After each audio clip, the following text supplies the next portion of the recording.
Good afternoon to all the students. Welcome to online class of English grammar. In my last class, I discussed different types of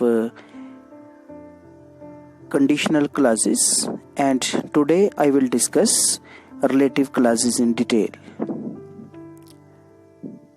So first, what are relative clauses? Generally, a relative clause is a specific type of subordinate clause that adapts, describes, or modifies a noun. These relative clauses are modified by means of certain relative pronouns. So in other words, we can say that we can make a sentence by using certain relative pronouns. Generally, these relative pronouns have dual function, that is, they are object or subject of verb like ordinary pronouns. These clauses are broadly classified in two categories: defining relative clauses and non-defining relative clauses.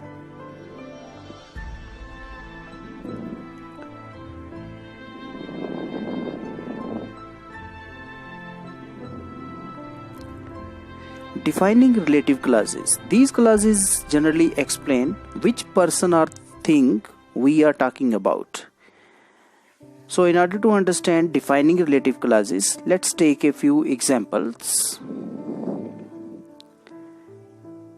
When we say we came across a man, from this statement, it is not clear who you mean. So you might say we came across a man who worked with your father. In this sentence, who worked with your father is a defining relative clause.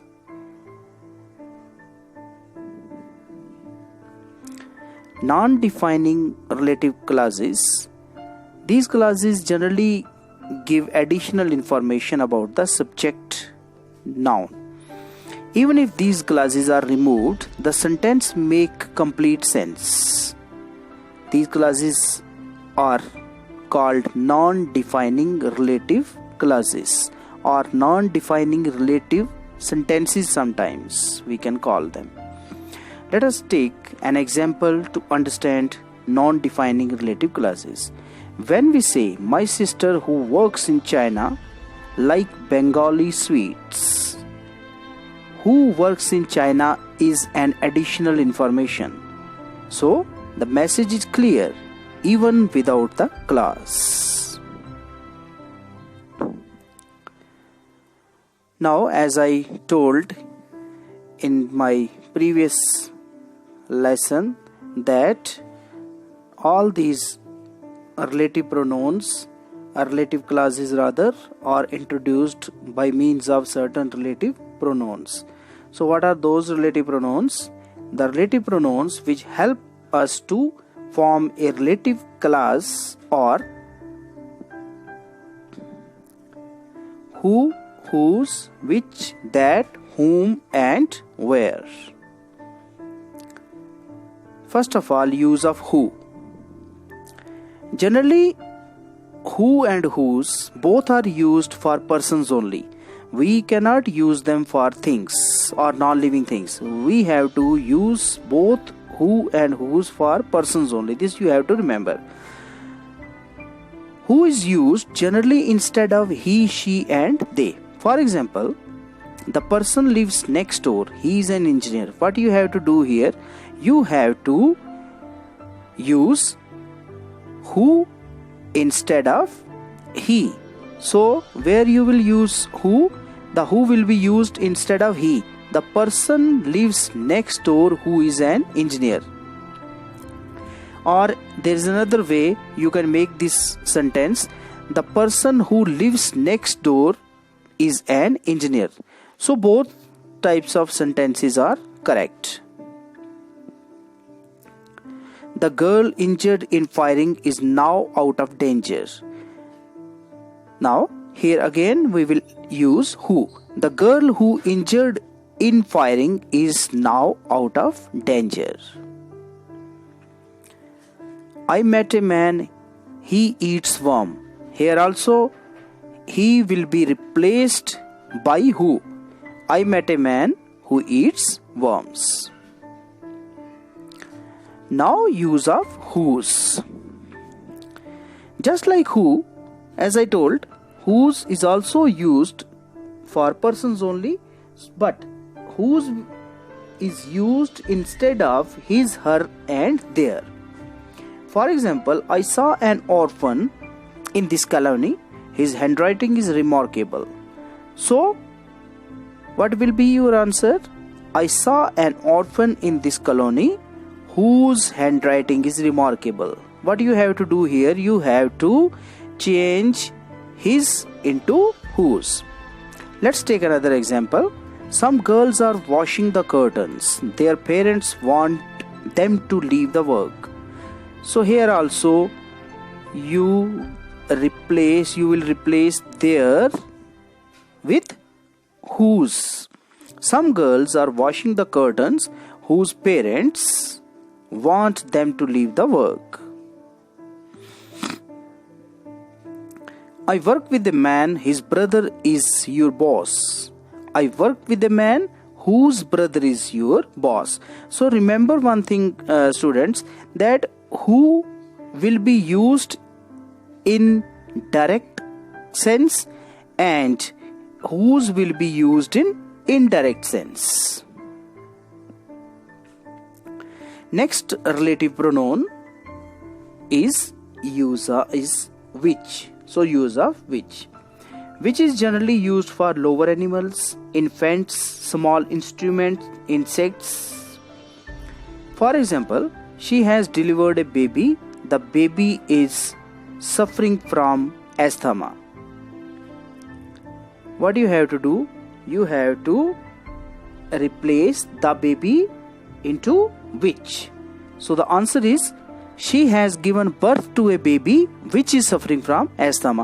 Why you use here which? Why not who?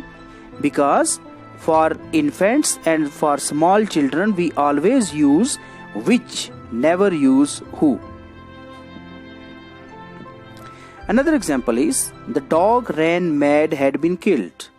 Here also, dog is also a small animal. So the dog which ran mad had been killed. Silkworm is a fine creature. This creature spins silken cocoons. So silkworm is a fine creature which spins silken cocoons. Next relative pronoun is that. That is a relative pronoun generally used for higher animals, large machines, bridges, buildings, large instruments and equipments. Sometimes that is also used for persons in the past. You must remember this thing, that it is used for persons in the past. So whenever we discussed about any persons but in the past, we will use that instead of who. In that case we will not use who, we will use that. That is also used after following words: Sam, only, any, nothing, none and all. After all these words you have to add that. For example, a coffee maker is a machine. This machine makes coffee. So what you have to do? You have to use that here instead of this machine. The statement is like this: a coffee maker is a machine that makes coffee. He was the person that cheated me a long ago. Why we are not using here who? Because we are talking about a person in the past. So we use that instead of who. Then another, it is all that I know about him. Here, as I told, that after all, any, nothing, only, all, same, you have to use that only. The pipelines has been sabotaged. It carries oil from the oil field. The pipelines that carries oil from the oil fields has been sabotaged. Use of whom. Whom refers to the object of a verb or preposition and is used mainly informal writing. The man whom you want to meet is my uncle. So whom can also be used for living as well as non-living. The people whom you invited are not good. So this is the use of whom. Now, use of where. Where is generally used for place, and it is also used to ask a question. For example, I went to Pune. I enjoyed a lot. You have to use here where. Pune. Pune is a place. So what you will write here? I went to Pune where I enjoyed a lot. He asked me about my birthplace. He asked me where I born.